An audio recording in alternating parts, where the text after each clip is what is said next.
দেখো বন্ধুরা, আজ হলো নীল ষষ্ঠী। তাই স্নান ফান করে ধোয়া জামা কাপড় পরে, আর আমি কিন্তু নতুন শাড়ি পরেছি। আর দেখতে পাচ্ছ আমার পাশে আমার কর্তামশাই রয়েছে। কেন বলো তো? আজকে নীল ষষ্ঠী, শুধু মা কেন উপোস করবে? সে তো বাবা, সে তো সন্তান আছে তারও। তাহলে সন্তানটা তো শুধু আমার একার না, তারও।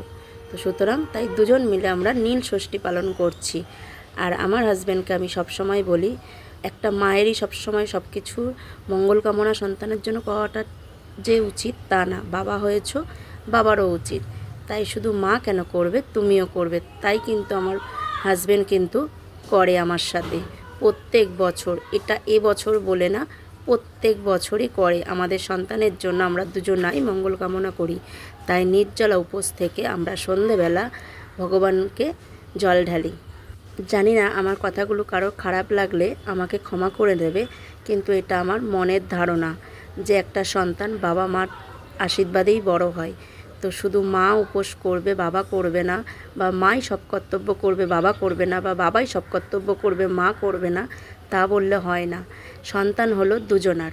তো আমাদের সন্তানের জন্য আমরা উপোস করেছি, আর সেই উপোস আমরা দুজন মিলে ঠাকুরকে দিয়ে ভাঙব।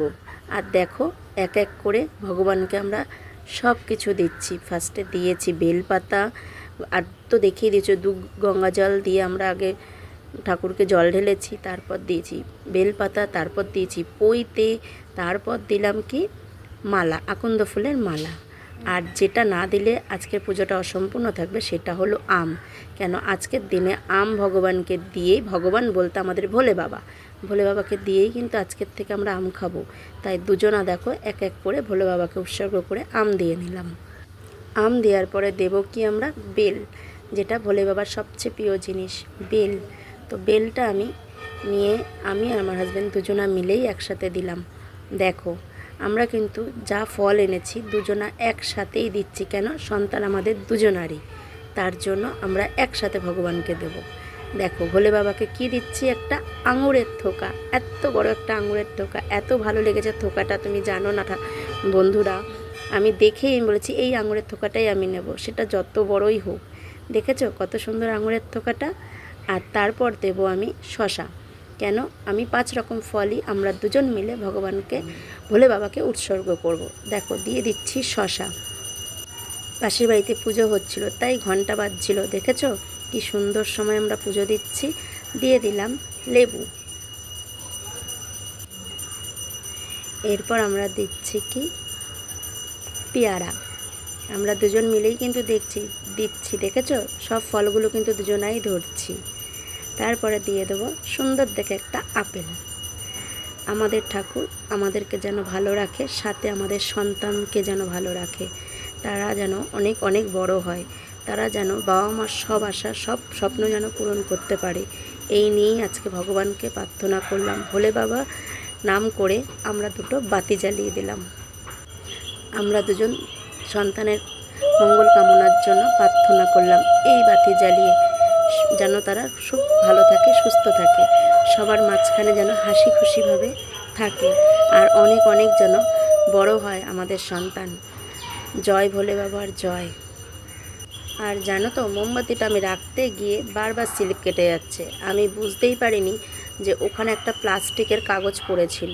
কেন? শানের সাথে প্লাস্টিকের কাগজটা মিশেছিল, তাই বুঝতে পারছিলাম না। তার জন্য আমি আবার উঠিয়ে নিয়ে আমার হাজব্যান্ড যেটা মোমবাতিটা ধরিয়েছে, সেই মোমবাতির থেকে একটু নিচে আগুন দিয়ে আবার বসালাম। কেন? মোমবাতিটা স্লিপ কাটছিল, ওখানে প্লাস্টিক ছিল বলে। দেখো ফাইনালি আমি মোমবাতিটা লাগাতে পারলাম। এবার দেব ধূপকাঠি। ধূপকাঠি দিয়ে দেখো আমার বর শাঁখ বাজাচ্ছে, আর আমি মোমবাতি দেবো। কেন বলো তো? আমি শাঁখ বাজাতে পারি না, একটু অসুবিধা হচ্ছে শাঁখ বাজাতে আজকে। কেন? যেহেতু সকাল থেকে উপোস করে আছে তো। কিন্তু শাঁখটা ঠিক বাজবে, ভগবান আছে আমাদের ভালোবাসার সন্তানকে, ঠিক সে সুস্থ রাখবে। তার জন্যই শত কষ্টের মাঝখানেও শাঁখটা কিন্তু সেই বেজেই উঠল। আর এবার আমার পতিদেব, তার যত মঙ্গল কামনার আশা আকাঙ্ক্ষা, তার ব্যবসা, তার কাজের জায়গা, আমার শরীর, তার সন্তান, আমার সন্তান, সবাইকে নিয়ে সে পুজো সম্পূর্ণ করলো। আর এই পুরো ডেকোরেশনটা কিন্তু আমার হাজব্যান্ড করেছে, সে মন থেকে করেছে। টাটা বন্ধুরা।